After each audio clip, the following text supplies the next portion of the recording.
मंगलमूर्ति सद्गुरु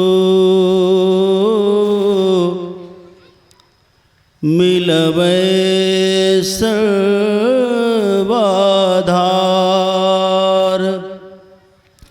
मंगलमय मंगल करन बिनबो बारंबार। ज्ञान उदधि अरु ज्ञान घन सद्गुरु शंकर रूप। नमो नमो बहुबार ही सकल सुपूजन भूप। भक्ति भक्त भगवंत गुरु चतुर नाम बपु एक। इनके पद बंदन किए नाशे विघ्न अनेक। सब संतन मिली निर्णय कियो मथि श्रुति पुराण इतिहास। भजबे को दोई सुघड़ के हरिदास।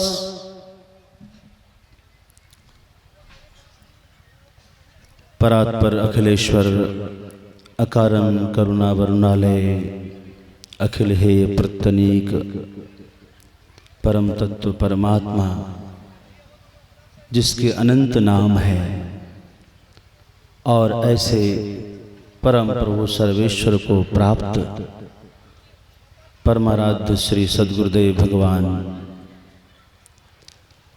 इस अखिल राष्ट्रीय संत मत सत्संग महाधिवेशन के विशाल मंच पर विराजमान संत मत के भावी वर्तमान एवं प्रभावी आचार्य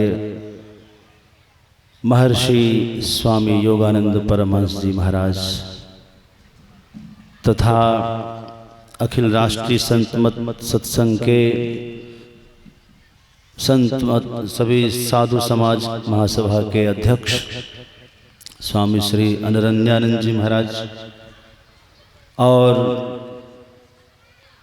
स्वामी कृपानंद जी महाराज विराजमान हैं जो महामंत्री हैं संत साधु समाज के एवं अखिल राष्ट्रीय संत मत सत्संग महासभा के माननीय अध्यक्ष जी मंत्री महोदय कोषाध्यक्ष जी और सभी गणमान्य सदस्य जिन्होंने इस पवित्र आयोजन में अपनी तन मन धन की संपूर्ण भूमिका निभाई है और आप समिति की ओर से प्रार्थना पर पधारे हुए आप सभी श्रद्धालु श्रोतागण भक्तिमती माता एवं बहनों, बहुत ही हर्ष का विषय है आज हम लोग इस विशाल संत समागम में समुपस्थित होकर संतों के दिव्य वचनों का लाभ ले रहे हैं। हम आज पाठ जो हुआ है इसके अनुसार विषय मिला है ध्यान योग। ध्यान योग क्या है? आपने श्रवण किया होगा, यदि शैल समम पापम विस्तीर्णम बहुयोजनम विद्यते ध्यान योगेन नान्यो भेदः कदाचन। बंधुओं, जीवन में पुण्य आप करें या न करें, पाप तो हो ही रहा है। पाप किसी से बचता नहीं है। हमारी एक विडंबना है कि हम पुण्य का फल सुख तो चाहते हैं, पुण्य करना नहीं चाहते। पाप का फल होता है दुख, किसी को भी नहीं चाहिए, परंतु पाप करते हैं। हाँ, भागवत में बड़ा सुंदर एक जन्मेजय के प्रश्न का उत्तर देते हुए वेद व्यास जी कहते हैं कि पुण्यस्य फलम इच्छन्ति पुण्यम न कुर्वन्ति मानवा, पापस्य फलम नेच्छन्ति पापम कुर्वन्ति यत्नतः। पाप का फल दुख किसको चाहिए? किसी को नहीं, परंतु प्रयत्न पूर्वक अपना धन लगाकर, तन मन लगाकर पाप करते हैं। वहां इतने आदर से बुलाकर बैठाया भी नहीं जाता, फिर भी जाते हैं। आप बताइए, भागवत में एक और प्रसंग है पाप के विषय में। जब अघासुर आया, अघासुर जमुना जी के किनारे अपना मुखड़ा फैला दिया। एक अघासुर विशाल सर्प बनकर आया था, सांप बनकर, अजगर, और उसका एक नीचे मुख था, दूसरा ऊपर वाला भाग आसमान छू रहा था। बच्चों ने समझा कि ये कोई गुफा है, गुफा में कोई ऋषि मुनि बैठे होंगे, ध्यान कर रहे होंगे, चलो बाबा जी को प्रणाम करके आते हैं, दर्शन करके आते हैं। और सारे बच्चे उसके अंदर चले गए। पीछे से कन्हैया श्री कृष्ण भगवान मना कर रहे, भाइयों मत जाओ, कोई अनहोनी हो सकती है, मत जाओ मत जाओ, मना करते रहे। लेकिन बालक तो बालक है, क्यों? उनको जाने में आनंद आ रहा था, मजा आ रहा था। अरे उनकी जिह्वा कितनी लपलपाती मुलायम, उस पे पैर रख करके जा रहे हैं, उनके दांतों को समझ रहे हैं ये कोई खूंटी रखा है साधु संत झोला रखने के लिए, अपना अपना झोला भी रख दो उसमें। और बड़े मजे लेकर सारे बच्चे अंदर जा रहे हैं, बाहर से मना कर रहे हैं, मना कर रहे हैं, मना कर रहे हैं। जब अंदर चले गए और वो सांस लिया उसने, उसकी दुर्गंधी फैली अंदर में और दम घुटने लगा। हे भगवान, लगता है महात्मा जी का राम नाम सत्य हो गया। जो अंदर भजन कर रहे थे, लगता है वो खत्म हो गए होंगे, किसी ने उनका दाह संस्कार नहीं किया होगा, चलो संस्कार कर लेते। अब भी साहस कर रहा है। अरे पाप के पेट में जाने के बाद भी आपने आदमी पुण्य करना चाहता है। मैं बहुत बड़ी बात आपसे कहना चाहता हूं। अब देखिए, आखिरकार जब उसको कुछ दिखा नहीं वहां और बदबू भयानक आवे, अंधकार ही अंधकार, तब उसको लगा कि हम लोग शायद मुसीबत में हैं। तब उन बच्चों ने भगवान को पुकारा और भगवान श्री कृष्ण उसके मुख में आए, वो भी आ गए उनके पेट में। तब उसने, वो तो मौका खोज रहा था, भगवान श्री कृष्ण को जहां अपने उदर में पाया, उसने मुखारबिंद को बंद कर लिया, सांप ने अपना मुंह बंद किया। अब सारे रोए, भगवान ने अपना शरीर बढ़ाया और फिर अघासुर का पेट फाड़कर बाहर आया। ये अघासुर कौन है? अघ का मतलब होता है पाप, और ऐसा पाप न हन्यते भोगैर बिना इति अघः, ऐसा पाप जो भोगे बिना नष्ट नहीं होगा। चाहे कितना भी आप पुण्य कर लीजिए, वह पाप, आपका पाप का फल आपको भोगना ही पड़ेगा। ऐसे पाप को अघ कहते हैं। अघासुर के पेट में सब चले गए। बंधुओं, हम सब भी अघासुर के पेट में चले जा रहे हैं। पाप करने में बड़ा मजा आता है, आनंद आता है। माता पिता गुरु संत ग्रंथ भगवंत सब मना करते, भाई ये काम मत करो, ये काम मत करो, पाप मत करो, और मन हमारा वही लगता है। हम जबरदस्ती पाप करते जा रहे हैं, घुसते जा रहे हैं। और जब पाप करते समय तो मजा आता है, परंतु जब सजा मिलती है तब हम रोते हैं, पछताते हैं, हाय बात मान लिया होता, बात मान लिया होता। पाप करने में बड़ा आनंद आता होगा, लेकिन पाप का भयानक परिणाम देखकर हम रोते हैं, तब भगवान को पुकारते हैं। फिर भी यदि कोई सच्चा शरणागत भक्त होगा और यदि उस समय वो भगवान को पुकारता है आर्त भाव से, तो भगवान उसके पास पहुंचकर उसका समाधान करते हैं।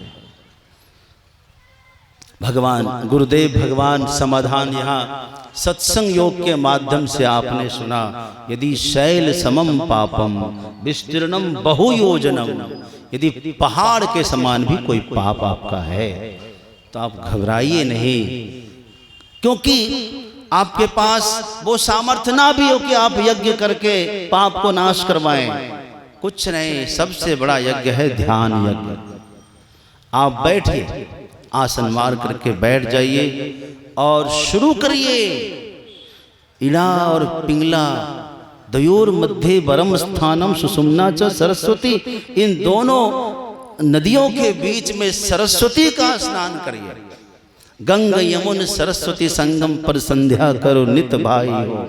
यदि आप ऐसा करने लग जाएं तो वहां लिखा है कि यदि आप थोड़ा थोड़ा भी यहाँ बैठना शुरू कर दें, संगम पर यदि बैठना शुरू करें तो आपके सारे पाप धीरे धीरे धीरे जल जाएंगे। आपको प्रकाश तो बाद में होगा, लेकिन अंधकार का साम्राज्य खत्म पहले हो जाएगा, क्योंकि अंधकार ही पाप है।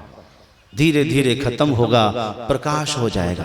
त्रिवेणी संगम में जब आप स्नान करते हैं तो रामचरितमानस में गोस्वामी जी वहां भी लिखते हैं, संगम में स्नान करने से आपके सारे पाप नष्ट होते हैं। और यहाँ के संगम में अंदर के बाहर सत्संग कथा प्रसंग, अंदर सत्संग ध्यान अभंगा, अभंग ध्यान के यज्ञ में आप प्रवेश करिए और यहाँ अपने पापों को जला डालिए। पाप जब तक समाप्त नहीं होंगे तब तक आपको भक्ति में मन नहीं लगेगा, ध्यान में मन नहीं लगेगा।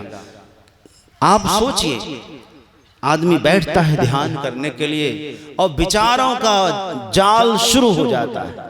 विचार ही विचार, विचार ही विचार, विचार ही विचार, विकार ही विकार। तो क्या करें? पहले विकार शांत हो जाए फिर भजन करें। बोले नहीं, देखो बर्तन में यदि गंदगी है, गिलास में कमंडल में यदि गंदगी है, उस पे शुद्ध जल डालेंगे तो गंदगी उसको दबा देगी, शुद्ध नहीं होने देंगे। परंतु यदि शुद्ध जल का भंडार हो आपके पास तो आप डालते जाइए, चिंता ना करिए उसका। वो गंदगी धीरे धीरे बाहर आती चली जाएगी, आती चली जाएगी। एक दिन कमंडल आपका शुद्ध जल से परिपूर्ण हो जाएगा। इसी तरह से ध्यान योग करते करते करते सारी वासनाएं समाप्त, सारी वृत्तियां समाप्त। वृत्ति उठती ना, हमेशा चिंतन की विचारों की वृत्ति उठती रहती है, और कोई भी वृत्ति 2 मिनट से अधिक नहीं रह सकती है। उसके बाद फिर विचार, फिर विचार, फिर सारे जाएंगे। एक दिन आप निर्विचार हो जाएंगे, शून्यगत हो जाएंगे। ध्यानम शून्यगतम मनः। फिर जो है आपको ध्यान में प्रगति, फिर प्रकाश, फिर शब्द साधना। तो दोनों जो है दृष्टि धारों के मिलने से बिंदु का उदय ही प्रकाश का प्रयोजक है। इस प्रकार जो है साधना करते करते करते, एक बात याद रख रहे, संसाधन में और साधना में बहुत अंतर है। लोग संसाधन को ही साधना समझ रहे हैं। संसाधन अलग चीज है, साधना अलग चीज है। तो अपने को साधना है, तब साधना में आगे बढ़ेंगे।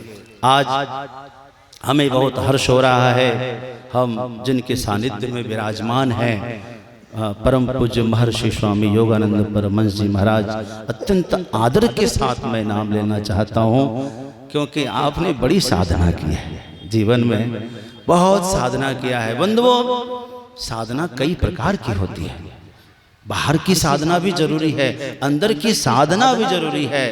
अंदर की साधना तो गुरु महाराज ने करा लिया है। इनके परम पूज्य महर्षि स्वामी संत सेवी परमहंस जी महाराज, जिन्होंने डांट के फटकार के, देखो एक बात आपको बताऊं, मैं 2 मिनट में एक प्रकाश करता हूं। एक श्लोक है जो हर कोई पढ़ता है, उसका नाम है गुरुर ब्रह्मा गुरुर विष्णु गुरुर्देवो महेश्वरः गुरुर साक्षात परब्रह्म तस्मै श्री गुरुवे नमः। आप इसका रहस्य जानते हैं? गुरुर ब्रह्मा, ब्रह्मा क्यों कहा? क्योंकि ब्रह्मा जी भी सृष्टि करते हैं। गुरु भी जो है शुद्ध साधक के हृदय में गुरु नाम का बीज बोकर नया जन्म प्रदान करता है, इसलिए गुरु ब्रह्मा है। गुरु विष्णु क्यों है?